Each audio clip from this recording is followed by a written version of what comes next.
Hey guys, and welcome to AI Basics.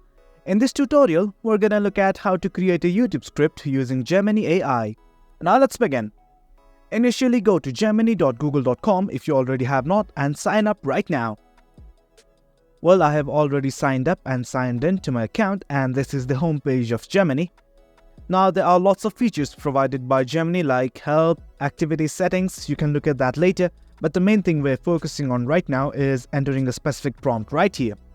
You can either search for using some text or images or even your own voice. Now what you want to do to create a YouTube script is make sure that the prompt is as clear as possible. For example, I'm inputting a prompt such as this. The more clear you make your prompt, the better the results. So I suggest you to write a prompt as clear as possible. Now let us just submit it.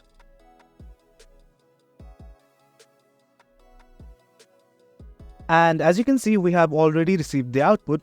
It's something like this, which shows the scene, narratives, everything right here. Well guys, that's how you create a YouTube script from Gemini AI. You can also create scripts for other videos like TikTok and such.